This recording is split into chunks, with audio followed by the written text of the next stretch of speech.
Danny, share with viewers real quick, get into it a little bit, the folks out of Maryland and the impact they have had on your life. Yeah, and story brings meaning. You know that. You do this every day. You talk with people. You get their stories. That's what Carolina People's all about, their stories. And I was in grad school when I was trying to figure out what direction I would take with my studies. And I met an individual named Freeman Hrabowski, who's president of University of Maryland, Baltimore County. Freeman spoke that day in Atlanta.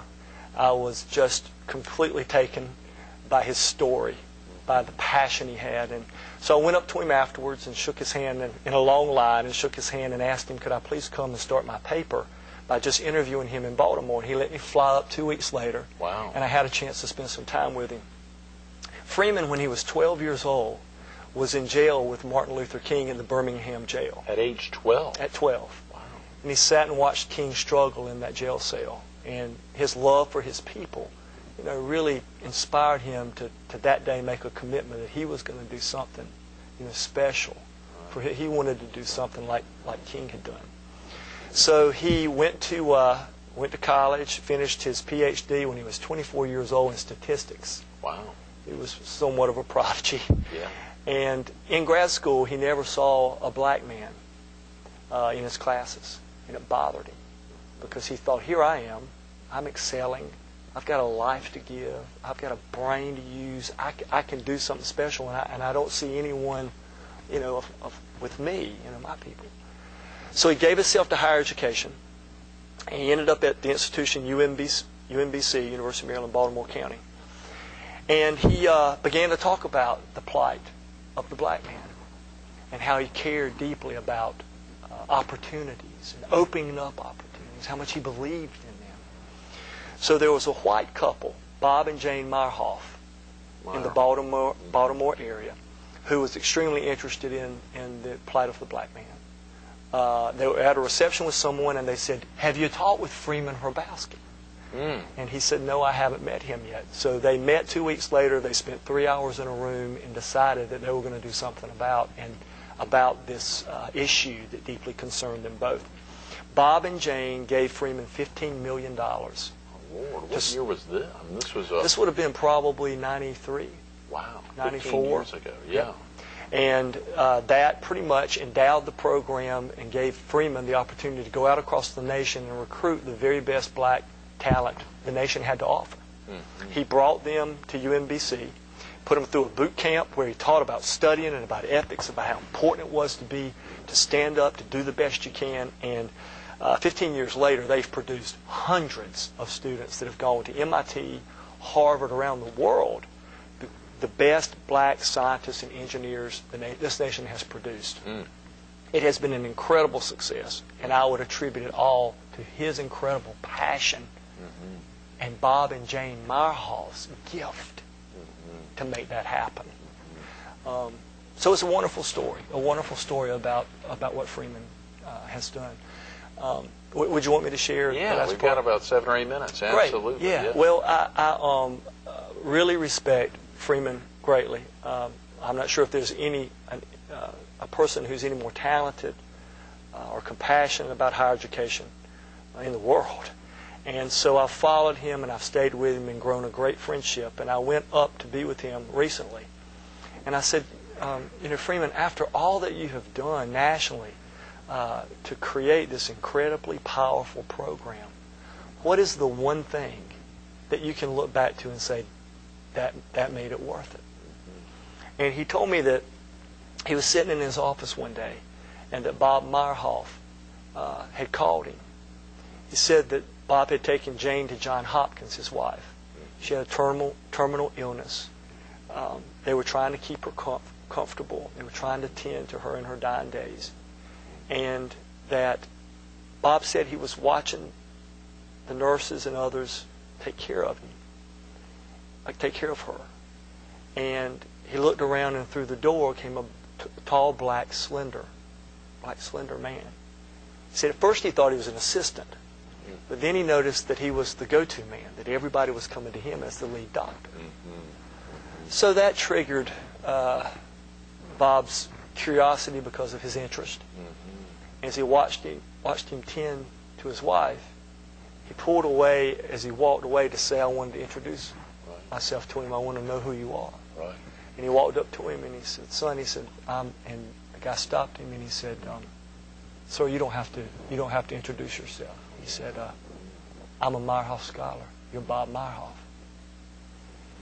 Freeman said that Bob went to the phone and called him, that he wasn't a crying man. Right.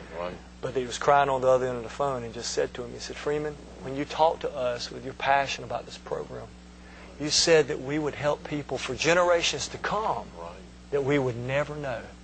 And he said, I just sat in a room and watched a young black man who had nothing, went to UMBC, became a Meyerhoff scholar, went to Harvard and graduated at top of his class, now is top at Johns Hopkins, tending to my dying wife.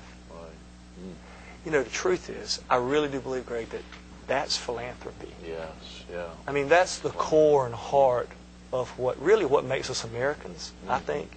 What makes us, our humanity so special. What makes compassion come alive. Absolutely. Yes. That's very powerful. I don't think, as you shared last week, we were sitting in here Thursday, a couple hundred folks in, and at that moment, obviously, sharing that, it was about as silent as the room could be. It was a very special note that surely impacted a lot of folks there in the room. A lot of long-time givers, not only of their time, but of their pocketbooks, if they had it to give, and a lot of folks who didn't have money to give, who would give up their time, which was very special. You highlighted listening as a real important role as well, and I think that was critical as you got to the core oftentimes of what it takes to know. And in that instance, of course, the 3 hours that were spent there between those three persons, or at least the two of them, if it was, or all three of them there, that first 3 hour listening session there, it must have been a special time.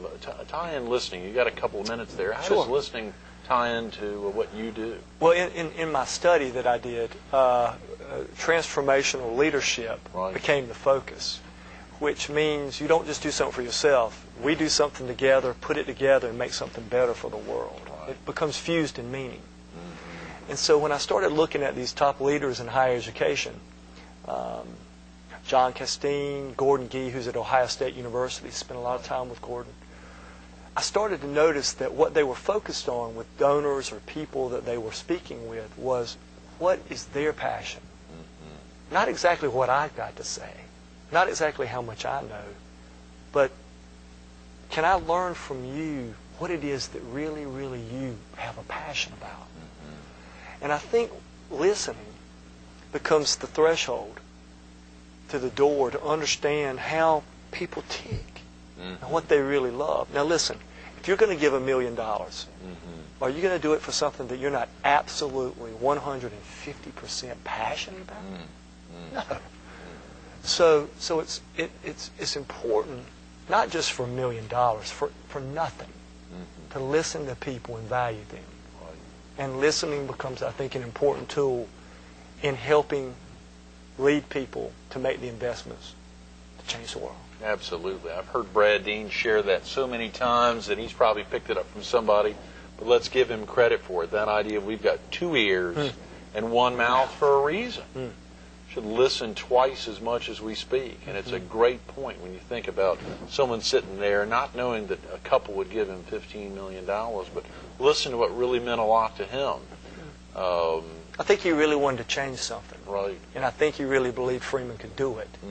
And I think trust evolved over that 3 hours. Yeah, right. That's powerful. Yeah. That's powerful.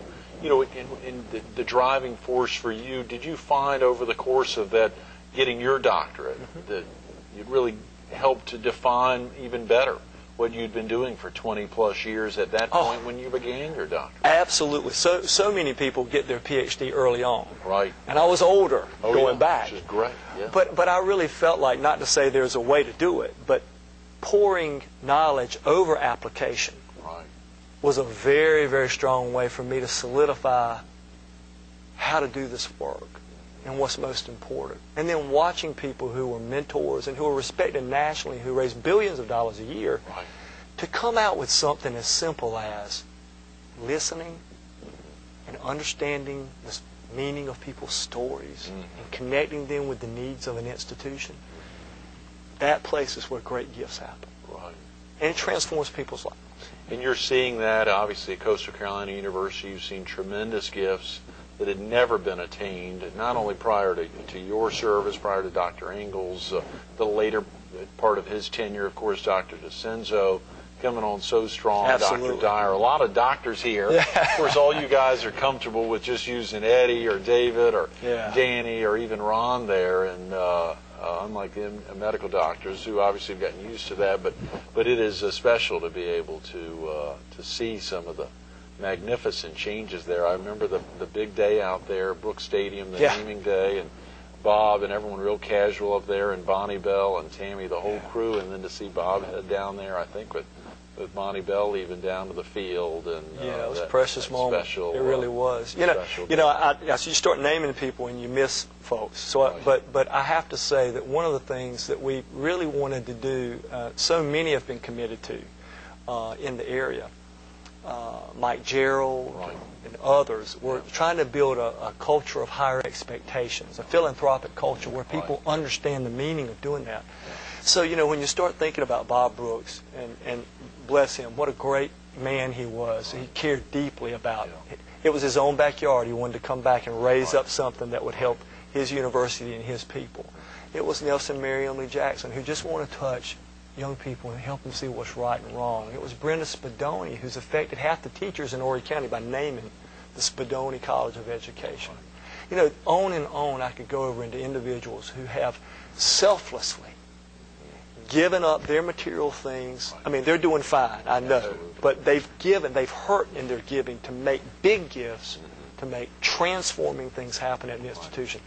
And honestly, we could not thank them or honor them enough, and this day did that. Those are great words, Danny. Thanks so much for Always being great with us to be this with morning. you. Absolutely. Always great. Stay tuned to more Carolina People with Dr. Danny Nicholson, the Vice President of University Advancement at Coastal Carolina University. Coming up next. Think about those powerful words, that moment of assessment when you're looking back over your shoulder and wondering if life was worth living, if you really made that difference, the legacy and the other pieces he talked about. You can even be involved here at Coastal Carolina University. Pick up the phone, 843-349-2056, or go online to www.coastal.edu. You heard him talking about Bob Brooks doing something for his people right back here, close to Loris, close to Green Swamp, close to where he'd grown up. He could do things for Clemson and other places, but he came right back here to do it. You don't have to have the dollars of Bob Brooks to be able to make a difference at your hometown university. Pick up the phone, 349-2056.